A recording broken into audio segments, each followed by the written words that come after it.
appel bi may njëkk a lancé mooy lii nii bi ci jiitu dama koy lancé ñi nga xam te ni képp kuy kilifa su ma nee kilifa damay jiital kilifa diine yi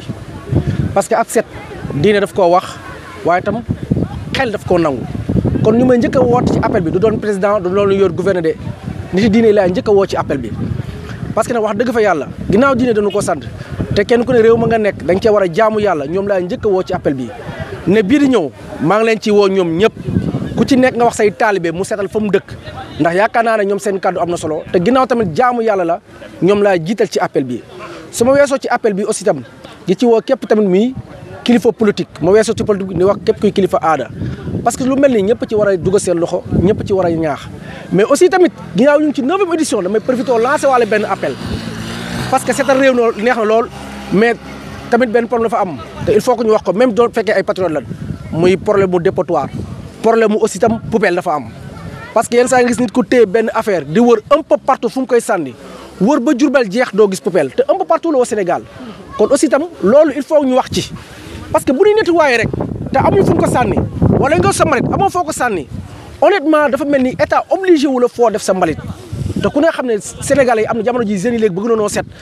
jeune bu dox ba sànni ci mbedd sax da ngay xaw am gàcce parce que bëggoo ko lu ko gis mais aussi tamit téye sa affaire muy lang ci yow pendant ay kilomètres loolu appel boobu tam dama koy def te appel boobu dama koy def ki nga xam mooy président de la République d'abord def ko son premier ministre président Ousmane Sonko def ko ki nga xamante ni moo war a liggéey lii mu liggéey ci poubelle yi à ce que nag parce que excuse bi nekkul Sénégal boo tegee poubelle dañ koy sàcc non dañoo war a teg les mécanismes qu'il faut ba nga xam ne nii kenn du mën a sàcc poubelle wala ko sàcc ñu andi jafe-jafe wala daan bu mag fekk la ci ba pare kër bu ne ñu obligé la nga am poubelle sa buntu kër obligatoirement wala ay sanction fekk la ci mbedd bi aussi ñu teg ci ay poubelle yaakaar naa ne bari boobu muy bari dina dem ba banaal ba nga xam ne boo ko sàccee doo am koo ko jaay wax dëgg fa yàlla man su ma amee conseil bi may jox état ci wàllu woowu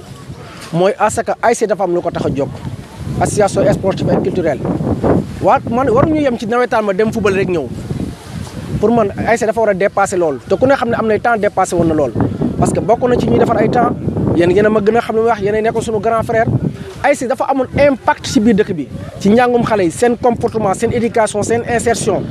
ci leen gestion wu dëkk bi daf yëpp daf ci nekkoon mais bu ñu demee bu ko transformé club de foot kese yem ci football nawetaan dajale booy passe ñoo andi violence dem amatul sens pour man personnellement te loolu ASC war ñu xaar sax kenn woo leen ci parce que comme ni ma koy wax rek le don de choix lu ñëpp bu bokk lu ne ku ne nga ca sa buntu kër su ma ñëwee di ko setal yow nga ne yow doo ko setal man damay jëm lu ma mën balaag la ca des man def naa sama participation yaakaar naa ne métti bi am ñu ñëpp lay dal donte man mi sax jéem naa setal waaye nag mu bañ ñoo dal ñu ñëpp moo gën